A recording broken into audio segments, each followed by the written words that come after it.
여러분이 코람데오라는 말을 많이 들어보셨을 텐데요. 이 말은 라틴어입니다. 라틴어. 지금 이탈리아의 고대어죠. 라틴어인데 코람이라는 뜻은 before 이런 거예요. before. 누구누구 앞에서 in front of before라는 것이고, 데오는 데오스가 하나님인데 데오 그러면은 문법적으로 탈격이라고 해서, 탈격이라는 것은 명사를 형용사처럼 쓰려고 만드는 격인데 하나님의 이렇게 되는 거예요. 한국말로는 하나님의. 그래서 하나님의 앞에서 이런 말이 됩니다. 코람데오. 그러니까 우리가 언제나 어디서나 우리는 사실은 하나님 앞에 있다라는 말인데요. 바로 저와 여러분 한 사람 한 사람이 항상 언제나 하나님 앞에 있다는 말입니다. 하나님의 자녀 한 사람 한 사람이 하나님 앞에서 시시각각을 산다는 뜻이죠. 이 코람데오라는 말을 누가 가장 먼저 결정적으로 쓰게 됐나 찾아보니까 이것도 역시 독일의 개신교 종교개혁자 마르틴 루터가 맨 처음에 이 말을 그의 성경 주석이나 설교에서 아주 반복해서 사용했다고 그렇게 나와 있습니다. 그리고 이 루터의 영향을 많이 받은, 루터가 이제 루터교잖아요. 그러니까 덴마크도 루터교이고, 특별히 우리가 그동안 많이 들어봤던 쇠렌 키르케고르, 이 덴마크의 신학자 그리고 교회 예언자인 키르케고르도 코람데오에다가 한마디를 더 붙인 거예요. 뭐냐면 우리 여기 보면은 하나님 앞에 각자 선다. 그래서 하나님 앞에 단독자다. 그래서 우리가 이제 학교에서 수업 시간에 배울 때는 신 앞에 단독자를 배우잖아요. 근데 이제 우리식으로 말을 바꾸면 하나님 앞에 단독자. 그래서 단독자가 영어로 좀 이상한 표현이긴 하지만은 single individual 이렇게 해요. single individual 코람데오 싱글 인디비주얼 이렇게 이해합니다. 이 말이 무슨 말이냐면 결국은 하나님의 자녀는 하나님 앞에 다 각자 선다는, 무슨 얘기를 다 같이 서 있잖아요. 다 같이 있잖아요. 그렇지만 하나님은 우리를 다 1대1로 상대하신다는 거예요. 그러니까 우리도 하나님 앞에 각자 서 있다는 말입니다. 그래서 신 앞에 단독자 single individual before God, 코람데오 단독자, 싱글 인디비주얼 코람데오, 이것이 결국은 이 키르케고르의 그의 모든 생애, 그의 모든 가르침, 모든 저작에 어떤 가장 짧게 요약한 거라고 할 수 있는데, 보통 우리가 단독자 이렇게 하면 별 의미가 없어요. 그거는 하나님이 없는 철학에서 얘기하는 겁니다. 그러니까 우리식으로 얘기하면 뭐야 돼요? 하나님 앞에 그 말을 같이 버려야 돼요. 그래서 우리가 지금 금년 초부터, 금년 첫 주부터 창세기 11장부터 이제 아브라함의 생애를 보는데요. 아브라함의 생애가 마지막 나오는 게 25장이에요. 오늘 우리가 17장을 하기 때문에 정확하게 한 중간쯤 온 거예요. 아브라함의 생애 중간쯤 오고 있는데, 그러니까 아브라함이 메소포타미아에서 가나안까지 이집트 갔다 다시 가나안 돌아오는 이 모든 여정에 우리가 따라가면서 함께 따라가고 있는데, 우리가 성경에 나오는 정보대로 볼 때 아브라함이 가나안에 자기 부인과 조카 롯을 데리고 들어올 때의 나이가 75세라고 했죠. 75세를 우리 나이로 대충 환산하면, 저한테 환산하라면 45세쯤으로 그렇게 저는 환산할 것 같아요. 그리고 우리가 지난주에 보았듯이 이 부부가 사례의 여종 하갈을 통해서 이스마엘을 얻을 때가 아브라함의 나이 86세. 그러니까 가나안에 들어와서 한 10년, 12년이 지났을 때 이 하갈을 통해서 이스마엘을 얻는 거예요. 만약에 아브라함의 생애가 여기서 딱 성경에서 이제 끝났어요. 이스마엘 얻고 끝이더라. 그랬으면 어떨 것 같으세요? 만약이라는 것은 없는 거지만, 왜냐하면 이스마엘을 86세에 낳는데 하나님이 13년 동안 구체적으로 뭘 하셨는지, 아브라함과 뭘 하셨는지 내용이 없는 거예요. 그러니까 마치 이 아브라함과 사례는 이스마엘 얻었으니까 하나님이 주시는 그 후사를 주셨나 보다. 그러면서 14년 동안 나름대로 행복하게 살았어요. 소확행이라고 하죠. 작지만 확실한 행복을 누리며 사는 겁니다. 그러니까 어느 정도는 만족하고 어느 정도는 포기하고 이렇게 사는 것 같아요. 그러나 오늘 우리가 성경을 열어보니까 창세기 17장을 읽어보니까 그러나 하나님은 포기하지 않으셨습니다. 하나님은 아브라함과 사례를 그 자리에서 그 지점에서 포기하지 않으셨습니다. 하나님은 아브라함과 사례를 통하여서 하나님의 왕국을 이루실 계획을 이미 세우셨고 어떤 면에서 아직 하나님이 약속한 후사가 사례에게 안 생겼기 때문에 아직 하나님의 계획은 시작도 안 하는 거예요. 저는 그렇게 이번에 말씀을 연구하면서 그렇게 생각이 들어요. 아직 시작도 안 하는 거예요. 아브라함의 나이 99세 때 이제 이스마엘이 태어나서 13살이 되었을 때 하나님이 다시 아브라함을 찾아오시는 거예요. 그래서 오늘 우리는 창세기 17장 1절부터 8절까지 내용에서 코람데오, 특별히 1절에 보니까 너는 내 앞에서 라고 했던 저 내 앞에서라는 말을 가지고 코람데오라는 말이 있기 때문에 코람데오라는 그 제목으로 하나님의 말씀을 나눕니다. 자, 우리 1절 너무 조용히 하니까 다시 한번 읽어봐요. 시작. 아브라함이 99세 때 여호와께서 아브라함에게 나타나서 그에게 이르시되 나는 전능한 하나님이라 너는 내 앞에서 행하여 완전하라. 아브라함이 나이가 99세, 그러니까 사례는 10살로 되니까 89살 때 하나님이 아브라함에게 나타나셨습니다. 그러시면서 하나님은 아브라함에게 당신을 소개하시되 나는 전능한 하나님이다 이렇게 소개했어요. 우리가 영어로는 God Almighty 이렇게 Almighty가 보통 영어로 번역되는 말인데 이게 히브리어로 엘 샤다이, 우리가 많이 들어본 말이죠. 이런 말이죠. 엘 샤다이, 엘 샤다이. 근데 이게 제가 지난 주일에 제가 아는 히브리어 지식으로 뭐 간단하게 이게 모든 히브리어 동사는 으 끝난다고 했죠. 샤다이도 샤다드라는 이런 동사에서 나오는 말인데 이 샤다드라는 말은 굉장히 무서운 말이에요. 폭력적으로 다루다, 파괴하다, 황폐하다, 파멸하다 이런 단어가 이제 변해서 전능한 아주 능력 있는 이런 말로 바뀌었습니다. 그래서 제가 이 창세기라는 책은 창세기라는 책 자체가 시작책이니까 거기에는 많은 내용이 처음 나오는 내용이 있다고 했는데 이렇게 하나님이 나는 엘샤다이다, 안니 엘샤다이 이렇게 히브리어로 나는 누구누구다가 안니거든요. 안니 엘샤다이 이렇게 딱 아브라함에게 말씀해 주셨을 때 이 엘샤다이라는 이 하나님의 이름도 처음 성경에 등장하는 것입니다. 왜? 하나님은 그동안 아브라함과 많은 시간을 보내셨잖아요. 그래서 지금까지 한 번도 내가 전능한 하나님인데 이 말씀을 안 하시다가 지금 굳이 이 시점에서 왜 당신을 전능한 하나님이라고 소개하셨을까? 이거 생각을 볼 수 있는 거잖아요. 이런 게 리딩입니다. 이게 독해예요. 이게 독해. 왜 그러셨을까? 좀 생각을 해보면은 아브라함 입장에서 볼 때 하나님은 조금 뻥이 있으신 것 같아요. 아브라함 뭘 원하는 거예요? 아들 하나만 달라는 거잖아요. 하나 뭐 주신다는 거야? 하늘의 별처럼 주신대. 실제로는 어때요? 하나도 없는 거야. 그러니까 사례가 뭐라고 말하냐면 우리가 본 26장 2절에서 여호와께서 내 출산을 허락하지 않으셨다. 하나님은 말로만 하시지 않으신다.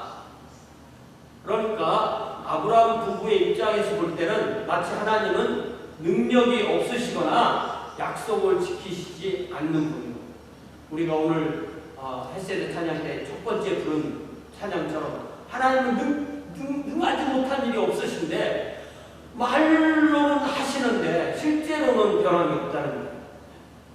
그렇게 생각했을 수가 있다는 거예요. 그러니까 네 몸에서 태어날 자가 상속자다고 했는데 자기 몸이 아닌 사라에게 태어나 자기 보는데 하가를 통해서 이스마엘을 얻고 13년 동안 그 시간이 지나가는 거예요. 13년 동안. 그리고 이제 아브라함이 99세, 사례가 89세에 나타나셔서 하나님이 나는 전능한 하나님이다 이렇게 말씀하죠. 무슨 뜻이에요? 니들은 나를 전능한 하나님이라고 생각 안 했을 수도 있지. 니들은 내가 약속을 안 지킨다고 생각할 수도 있지. 이렇게 하는 것 같아요. 사랑하는 성도 여러분, 우리가 하나님을 믿는다는 것은요, 하나님과 함께 하는 겁니다. 이게 오늘 제가 여러분과 나누는 말씀의 핵심이에요. 하나님과 함께 하는 것, 하나님과 함께 사는 것, 하나님과 동행하는 것입니다. 그 말은 뭐냐면 우리가 하나님을 믿는다는 것은 하나님이 하시는 일에 우리가 하는 거예요. 우리는 이렇게 생각해. 내가 사는 삶에 하나님이 조금만 도와주셨으면. 그게 아니라니까요. 하나님이 사시는 그 삶에 우리가 동참하는 거예요. 이게 우리가 하나님을 믿는다는 뜻입니다.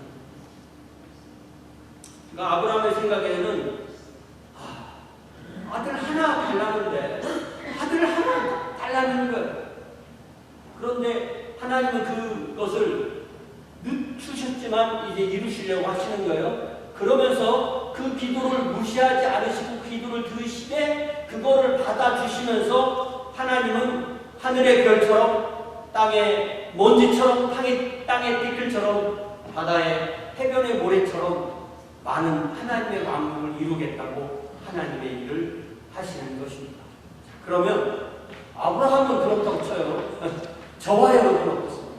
우리가 하나님 앞에 간독자라면 저와 여러분은 저하고 아브라함하고는 무엇이 같고 무엇이 다를까요? 다른 점은 뭐냐면 다른 점은 딱 하나일 거예요. 아브라함은 하나님이 그 하나님의 계획 가운데 하나님의 왕국을 세우시려고 할 때 그 첫 번째로 부른 사람이 아브라함이에요. 그리고 많은 사람은 무수히 불렀고 어느 때 저와 여러분도 하나님이 부르셔서 그 하나님의 왕국 백성이 되게 하신 줄 믿습니다. 아브라함이 위대한 믿음의 조상이지만 아브라함이 두 사람이 아니잖아. 아브라함이 세 사람이 아니잖아. 아브라함도 한 사람, 저도 한 사람, 이명자 목사님도 한 사람, 다 하나님의 왕국 한 사람이 모아서 되는 거기 때문에 요 한 사람이 하나님 앞에는 얼마나 소중한지 우리가 깨닫게 됩니다. 하나님의 왕국은 오직 하나님이 택하신 그 한 사람 한 사람으로 이루어지는 거예요. 이걸 신약 성경의 배경으로 얘기하자면 우리 주님께서 제자들에게 너희는 나를 누구라고 고백하느냐, 너희는 나를 누구라고 부르느냐라고 물어보셨을 때 제자들을 대표해서 베드로가 예수님을 메시아이십니다. 그리스도이십니다. 그리고 하나님, 살아계신 하나님 그분의 아들이십니다. 라고 그렇게 고백하죠. 자, 그러면 베드로하고 우리하고 다른 점은 뭐예요? 베드로는 하늘나라에 가면 2명인가 3명입니다. 베드로 1명이에요. 저와 여러분도 각자 1명이에요. 그럼 베드로와 우리가 다른 점은 뭐예요? 베드로는 그 고백을 처음으로 한 사람이에요. 우리는 베드로와 똑같은 고백을 우리 차례에 와서 한 거예요. 그러니까 베드로라는 말이 이게 반석도 되지만 이 케파스가 이게 짱돌, 돌이의 돌, 이런 쫙 돌아가는 돌. 그러니까 베드로라는 그 돌로 주님의 성전이라는 건물을 짓는 하나의 돌이 베드로고 우리도 또 다른 베드로가 돼서 하나님의 성전을 하나님께서 지으시는 그 재료가 되는 줄 믿습니다. 그렇기 때문에 베드로와 똑같은 신앙 고백을 하는 그 사람들을 시대와 장소를 다 초월해서 우주적 교회를 세우시는 그 한 사람으로 세우시는 거예요. 그래서 우리는 또 한 사람의 베드로, 또 한 사람의 아브라함으로 부름을 받아서 하나님의 왕국 백성이 됩니다. 아브라함 앞에 나타나셔서 전능하신 하나님으로 소개하시는 하나님은 아브라함에게 뭐라고 말하냐면 너는 내 앞에서 행하여 완전하라. 그러니까 이 말을 약간 풀어보면 아브라함아 너는 나 즉 전능한 하나님 앞에서 행하고 완전하라. 근데 이게 내 앞에서라는 말도 이게 이제 말을 거꾸로 이렇게 추적해 보면 이게 그 의미가 더 새롭게 들어서는데요. 내 앞에라는 말의 원래 의미는 내 얼굴 앞에서 말이에요.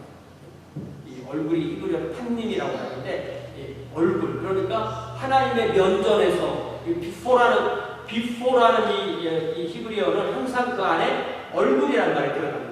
그러니까 내 앞에서 하나님 앞에서 하나님의 얼굴 앞에서 그 얼굴이에요. 얼굴. 예를 들면 우리가 나중에 이제 야곱이 20년 외삼촌 집 생활을 하고 돌아올 때 형을 만나기 전에 약복강에서 기도하잖아요. 기도하고 천사를 만나고 기도하고 기도의 싸움에서 이기고 그 장소를 이름을 다시 붙였어요. 뭐라고 그랬잖아요. 그 이름이에요. 분이엘. 우리 한국말로 분이엘 그러는 게 무슨 말이냐면 이렇게 푼니엘 이것이 뭐냐면 하나님의 얼굴이라는 거예요. 거기 판님이라는 단어가 분이엘로 이렇게 해서 분이에서 하나님의 얼굴 이렇게 되는 것입니다. 그래서 성경은 이렇게 하나님이 우리에게 오셔서 하나님의 얼굴을 보여주시고 우리를 하나님의 일에 동참시키는 것, 이것이 바로 성경 전체의 이야기입니다. 그러면서 하나님은 그래, 너는 내 앞에 있지, 내 앞에서 행하여 완전하라, 이렇게 말씀하세요. 그러니까 하나님이 아브라함 한 사람을 딱 붙들어서 너는 내 앞에, 그러니까 하나님과 아브라함, 그러니까 이 아브라함이 누구예요? 하나님 앞에 있는 단독자가 되는 것입니다. 이렇게 이 하나님께서 창세기 17장 1절에서 아브라함을 만나신 이 장면은 저와 여러분 모두에게 그대로 적용할 수 있는 말씀이 되는 것입니다. 우리 각자는 호람데오의 단독자, 하나님 앞에 단독자로 이렇게 서 있는 것입니다.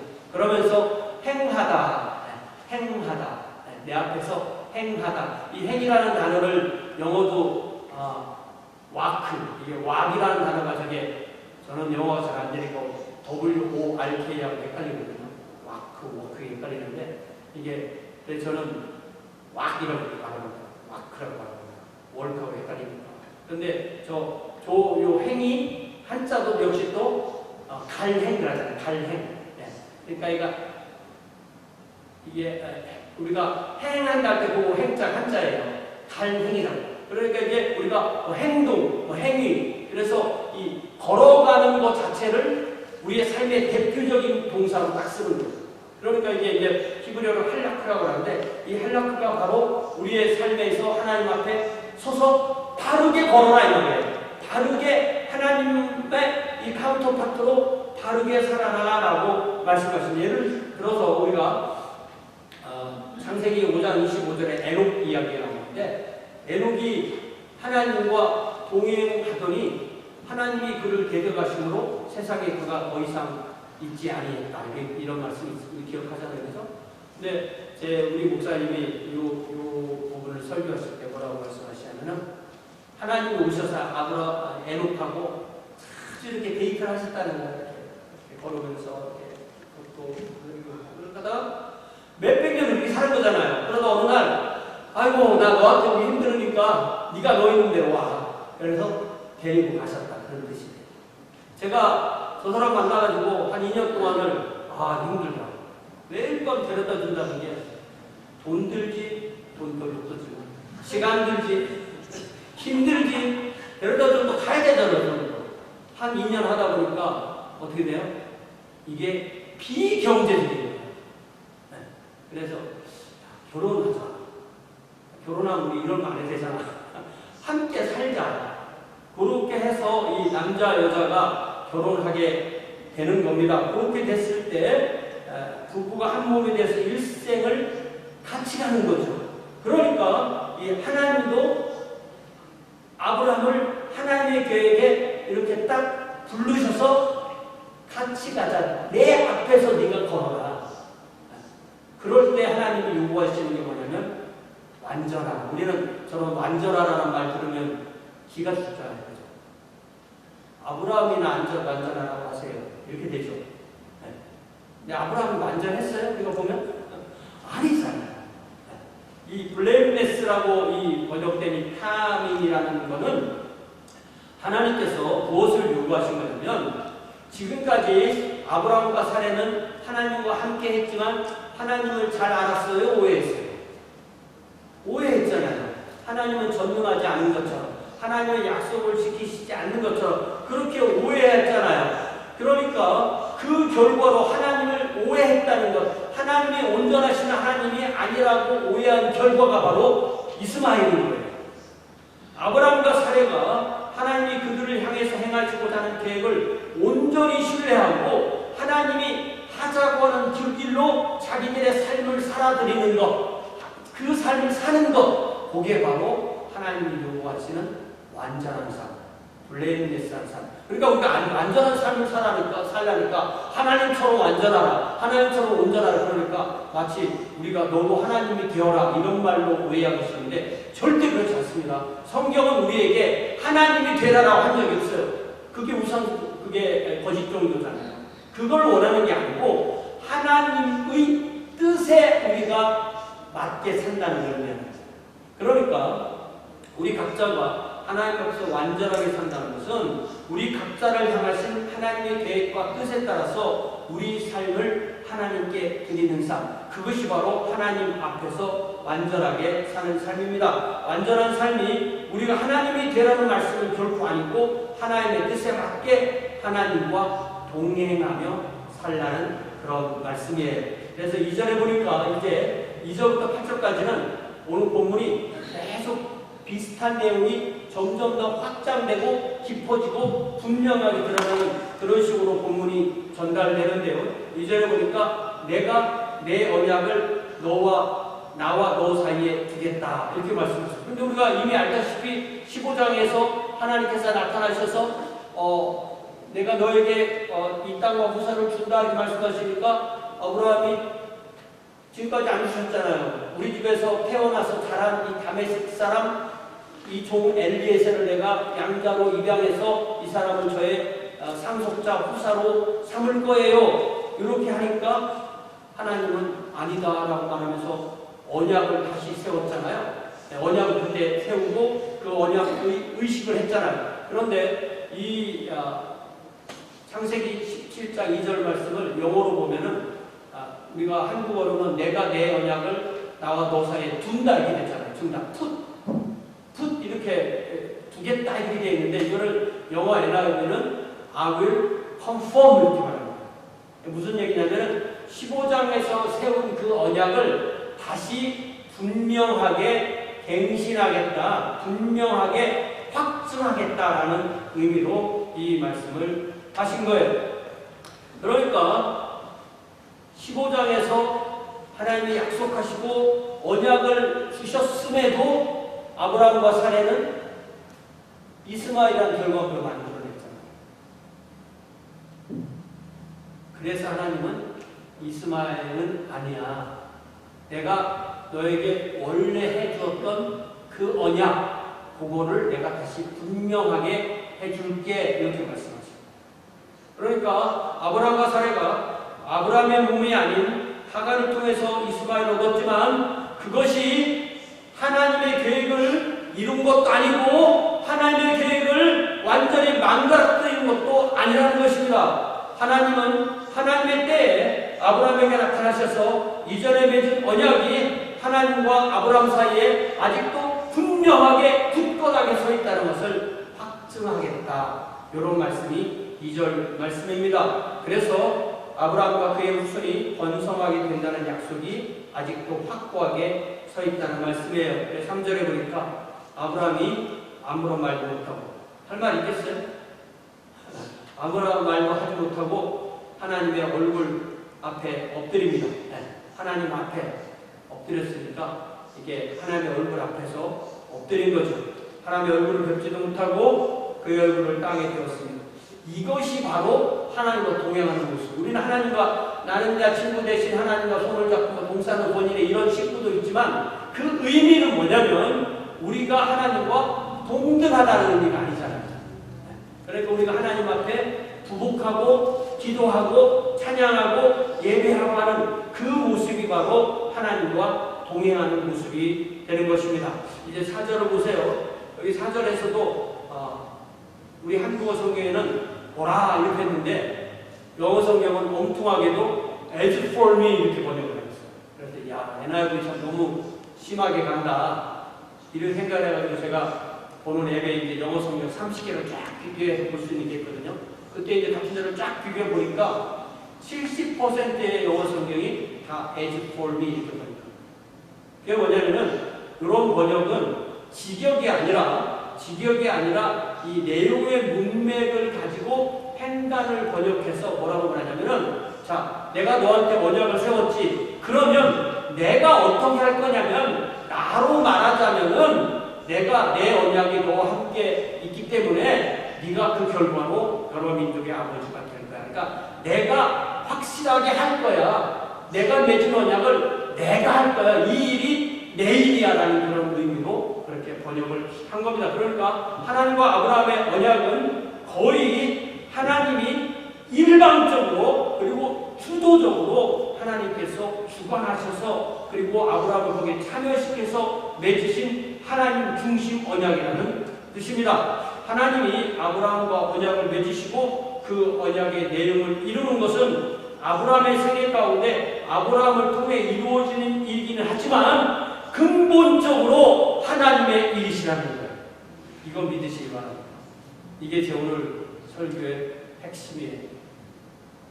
우리가 내 삶의 주인은 나고 하나님이 좀 갖고 와서 도와줬으면 좋겠어. 이게 아니라는 거야. 하나님의 삶이 중심이고 거기에 내가 참여하는 것. 이것이 내 삶이라는 거야. 우리가 이거를 모르면 평생 예수님을 믿고 살아도 많이 부족하게 간신히 끌려가는 삶일 수밖에 없어요. 제가 이 사실을 깨닫고 얼마나 놀랍습니까? 과연 우리의 삶이기 이전에 우리의 삶을 통해서 하나님이 이루시고자 하는 하나님의 삶, 하나님의 일, 하나님의 비즈니스라는 사실을 깨달아야 돼요. 이걸 깨달으면 우리의 성경에 나오는 에녹처럼, 노아처럼, 아브라함처럼, 사례처럼, 베드로처럼 그렇게 하나님 앞에서 단독자가 되어서 하나님과 동행하는 그런 삶을 살게 되는 줄 믿습니다. 자, 그렇게 하기 위해서 5절에 보니까 하나님께서는 이제 또 한 가지 일을 이루시는데 갑자기 하나님은 뭐라고 말씀하시냐면 이름을 바꿔주는 거예요. 성경에는요, 이름을 바꿔주면 그 사람의 생애에 엄청난 변화가 일어났다는 거예요. 근데 이름이 많이 바뀐 게 아니라 아브람에서 아브라함. 네. 이게 이제 자음 하나가 더 들어가는 거예요. 몸도 들어가지만 이 H 사운드 하나가 딱 들어가면서 처음에 그의 이름의 뜻은 위대한 아버지라는 뜻이었다가 이제 새로 바뀐 이름은 여러 민족의 아버지, 여러 나라의 아버지. 그러니까 이전에도 좋은 이름이었지만 위대한 아버지라는 그 의미가 그 안에는 왜 위대한지 내용이 안 나오잖아요. 아브라함 그러니까 많은 민족, 많은 나라의 아버지라고 이렇게 바꿔주심으로써 하나님의 언약을 아브라함을 통하여서 분명하게 이루실 것이라는 그 확증을 이름 가운데 딱 박아놓으시는 거예요. 물론 이 아브라함의 후손이 뭐 이스라엘 민족이나 이스마엘 민족이나 뭐 미디안 민족이나 뭐 에돔 민족이나 여러 민족으로 이루어지만 이 말씀이 온전하게 이루어진 것은 아브라함과 같은 믿음을 가지고 하나님의 백성이 된 예수 그리스도를 구주와 주님으로 믿는 사람들, 그 사람을 통해서 이 일이 이루어지신다. 다시 말하면 아브라함은 우리의 믿음의 조상이 된다는 거예요. 그래서 아브라함의 이름으로 이루어진 일이 6절에 다시 나오는데요. 내가 너로 심히 번성하게 하리니 내가 내게서 민족들이 나게 하며 왕들이 내게로 나오리라. 자, 여러분, 제 설교 오늘 설교 좀 어렵죠? 자, 한번 그래서 이럴 때는 성경을 찾아보면 돼요. 여러분 갈라디아서 찾아보세요. 다들 한번 갈라디아서 찾아보세요. 갈라디아서 3장. 갈라디아서 3장. 제가 아브라함이 우리의 조상이다라는 말을 제가 뭐 지어낸 말이 아니잖아요. 다시 갈라디아서 3장 7절부터 9절까지를 찾아서 한번 천천히 의미를 생각해보면서 한번 갈라디아서 3장 7절, 8절, 9절을 같이 읽어봐요. 시작. 그런즉 믿음으로 말미암은 자들은 아브라함의 자손인 줄 알지어다. 또 하나님이 이방을 믿음으로 말미암아 의로 정하실 것을 성경이 미리 알고 먼저 아브라함에게 복음을 전하되 모든 이방인이 너로 말미암아 복을 받으리라 하셨느니라. 그러므로 믿음으로 말미암은 자는 믿음이 있는 아브라함과 함께 복을 받느니라. 그러니까 아브라함은 우리의 믿음의 조상이에요. 제가 아까 말했듯이 아브라함도 한 사람이에요. 사라도 한 사람이에요. 저도 한 사람이에요. 여러분 각자도 한 사람입니다. 하나님의 왕국과 교회는 이렇게 한 사람 한 사람이 모여서 한 사람 한 사람 모여서 모두가 다 형제자매가 되고, 그리고 한 분 하나님을 아버지로 섬기고, 한 분 예수님을 주님으로 믿고, 한 분 성령님께서 우리 안에 계시는 그 형제자매가 모여서 예배하고 또 서로 사랑하는 공동체가 바로 이 교회 공동체가 되는 것입니다. 이제 7절을 보세요. 다시 이 이야기를 확장하는 거예요. 실제로 보니까 내가 내 언약을 너와 및 내 대대 후손 사이에 세워서 영원한 언약을 삼고 너와 내 후손의 하나님이 되리라. 여기는 이제 또다시 강조되기를 언약에서 영원한 언약이라는 말로 강조가 돼. 그러니까 아브라함에게 지금 언약을 만들었지만 이 언약이 아브라함 후손으로 대대손손 영원한 언약이 된다. 그러니까 이 아브라함의 후손이 육체적인 이스라엘뿐만 아니라 영적인 하나님의 자녀들에게도 영원한 언약이 되기 때문에 예수를 구주와 주님으로 믿는 하나님의 백성이 바로 이 아브라함의 영원한 언약에 참여되는 것을 우리는 이 말씀을 통해서 알게 되는 것입니다. 그러니까 아브라함과 맺은 언약이 예수 안에서 온전히 이루어지고 예수 안에서 우리는 다시 아브라함의 언약 속으로 들어가게 되는 거예요. 그렇기 때문에 이 창세기 17장의 이 현장에 그 하나님 앞에 아브라함이 있는 것처럼 저와 여러분도 하나님 앞에 단독자로 서 있을 수 있다는 것, 단독자로 서서 하나님과 언약을 맺는 언약 백성으로 우리가 부름을 받았고 그렇게 산다는 그런 해석과 적용이 나오게 되는 것입니다. 그러면서 마지막으로 8절에서는 내가 너와 내 후손에게 내가 보류하는 이 땅, 곧 가나안 온 땅을 주어 영원한 기업이 되게 하고 나는 그들의 하나님이 되겠다. 이렇게 말씀하세요. 그러니까 사람이 있은 다음에 그 다음 중요한 게 땅이에요. 땅은 뭐냐면 땅이 있어야 집 짓고 살고, 땅이 있어야 또 옷도 만들어 살고, 땅이 있어야 동사져서 먹고 사는 거잖아요. 그러니까 땅은 뭐냐면 그 사람의 생명을 지탱해 주는 걸 말하는 거예요. 그러니까 창세기 12장 7절에서 내가 이 땅을 네 자손에게 주리라 라고 하신 말씀을 이 8절에서는 이제 확장해서 다시 확증하시는 것입니다. 근데 현실은 어때요? 아브라함은요, 아직도 뭐예요? 이방인이래요. 객으로 살고 있는 거예요. 가나안 땅에 객으로 살고 있는 거예요. 그러나 어느 날 한 600년 정도 지나면 아브라함의 후손이 그 땅을 차지하게 될 것이다. 그러면서 이 말씀이 계속 확장돼서 나는 그들의 하나님이 되리라 라는 이 말씀으로 성경에서는 하나님의 왕국이란 확실한 하나님의 하시는 일이, 그러니까 내가 뭐해? 내가 하는 일은 이거야 라는 것이 바로 내가 그들을 내 백성으로 만들고 그들은 나의 백성, 그들을 통해서 내가 나의 왕국을 만들어 라는 것이 이 17장 8절에 드러나는 것입니다. 그래서 우리가 보통 킹덤 오브 갓, 하나님의 왕국, 우리 성경에서 하나님의 나라 이렇게 번역된 말씀인데 그 말씀을 하나님의 왕국 이렇게 두 단어잖아요.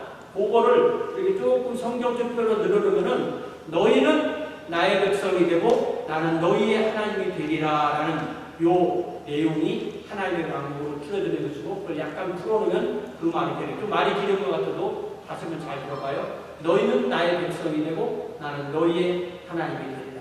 요 말씀이요 정말 대단하게도요, 요 창세기 17장 8절에 나온 이 말씀이 요한계시록 21장 3절까지 성경의 요 내용이 한 70번 정도가 골고루 성경의 전체에 흐르면서 골고루 계속 이야기가 요 똑같은 내용이 나옵니다. 그래서 여러분 요한계시록 21장 3절을 찾아보세요. 이게 최종적으로 하나님이 아브라함에게 하겠다고 17장 8절, 창세기 17장 8절에서 내가 이거 할 거야 라고 한 것이 최종적으로 드러나는 모습, 성경에 이미 드러난 모습이 보이는 거잖아요. 아직 안 이루어진 이루어진 게 아니에요. 그렇지만 성경에 이미 2000년 전에 약속한 말씀이 있는데, 자, 어디라고요? 요한계시록 21장 3절. 우리가 장례식에서 이 말씀을 많이 읽으니까 장례식 말씀 이렇게 하는데, 장례식에도 맞지만 모든 성도 우리에게 다 맞는 말이에요. 자, 한번 읽어봐요. 시작. 내가 들으니 보좌에서 큰 음성이 나서 이르되 보라, 하나님의 장막이 사람들과 함께 있으되 하나님이 그들과 함께 계시리니 그들은 하나님의 백성이 되고 하나님은 친히 그들과 함께 계시니. 그러니까 우리가 죽으면 우리의 육체는 몸에 땅에 두고 우리의 영혼만 하나님께 가요. 이건 하늘나라예요. 그러나 최종적으로 이루어지는 새하늘과 새 땅은 하나님과 함께 했던 영혼들이 부활하면서 이 땅에 내려와서 이 땅에 하나님의 집이 지어집니다. 그것이 최종적인 모습이에요. 그래서 우리가 새 하늘만 얘기하면 더 가짜예요. 뭐라고요? 새 하늘과 새 땅. 부활한 몸으로 하나님과 함께 사는 것. 그래서 성경과 역사 전체는요, 바로 하나님 택하신 사람들과 함께 하나님의 일, 하나님의 왕국을 세우시는 거대한 대하드라마. 우리가 대하드라마 그런 걸 많이 쓰지만 성경이 말하는 이 대하드라마는 영원초부터 영원까지 이어지는 대하드라마인데, 그 드라마의 맨 마지막 부분이 뭐라고요? 새하늘과 새 땅이고, 그 이야기를 구체적으로 딱 집어서 한 사람에게 시작한 그 사람이 바로 아브라함이라고. 근데 이렇게 우리가 큰 얘기를 하면은, 저도 그렇고 여러분도 그렇고, 우리는 소와 그게 저하고 무슨 상관이에요? 이렇게 되겠죠.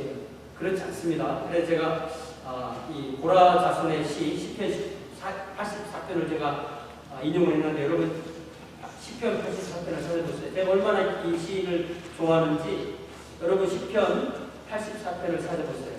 아주 시편이 다 좋지만 이 고라 자손의 지은 시 중에서 정말 주옥 같은 시들 중에서 이 압권인 찬송이 바로 시편 84편인데요. 거기 다 읽지는 못하고 5절부터 그렇게 뭐라고 되냐면, 이 5절, 6절, 7절인데요. 이 시에서 이 고라 자손이 뭐라고 얘기하냐면, 우리 인생이 바로 눈물 골짜기를 지나는 것 같다는 거예요. 눈물이 뭡니까? 물이잖아요, 물. 그러면 하나님이 그 눈물을 받아서 많은 샘으로 하나님이 하늘에서 비를 내려주고 땅에서 샘이 나게 해줘서 복을 준다는 거예요. 네.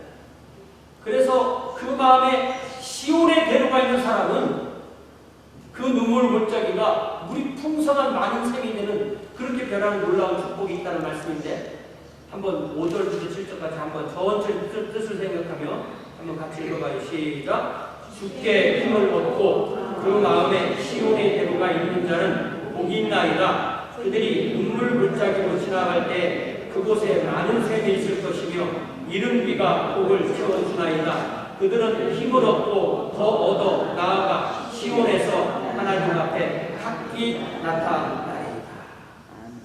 그러니까 때로 우리의 나날이 눈물 골짜기를 지나는 것처럼 될 수도 있어요. 그러나 우리가 흘리는 그 눈물을 보시고 우리 주님은 그 눈물을 많은 샘이 되게 하시고 하늘에서 복을 내려주셔서 그거를 통과할 수 있게 하세요.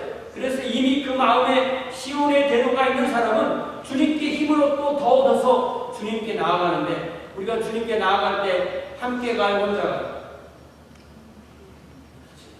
대답 잘 즉각적으로 봐야 돼요. 함께 가요. 네. 그러니까 여기가 함께 가는 겁니다. 7절에 보니까 이게 복수잖아요. 대의잖아요. 대의. 그들은 힘을 얻고 더 얻어서 함께 나아가서 시온에서 하나님 앞에 어떻게 나타나요? 각기. 뭐라고요? 함께 각기. 그러니까 하나님 앞에 각기. 그러니까 이게 정확하게 단독자로 호람대오를 드러내는 말씀인 거예요. 그러니까 지금 남편은 지금 예배를 못 드리지만 내가 남편을 대신할 수는 없는 거예요. 그렇죠? 아내가 나를 대신할 수는 없는 거예요. 부모가 자녀를 대신할 수 없어요. 자녀가 부모를 대신할 수 없는 거예요. 그러니까 하나님이 원하시는 것은 누구예요? 다.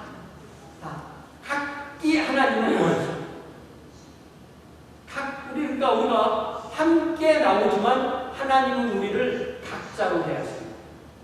그 말이 각기야. 각자로 대하십니다. 이렇게 하나님 앞에 우리가 각자 나타나서 하나님 앞에 찬양도 하고 함께 기도도 하고 함께 예배도 하고 함께 예물도 드리고 함께 말씀도 듣지만 하나님은 이 시간에 여러분을 다 각자 한 사람 한 사람으로 대하신다는 뜻입니다. 이것이 바로 단독자로 포럼대오의 삶을 사는 우리 각자의 모습입니다. 이제 우리 집사님 반주해 주실 때 우리 각자가 자기 목소리로 하나님 앞에 단독자로 기도하시기 바랍니다. 함께 기도하겠습니다.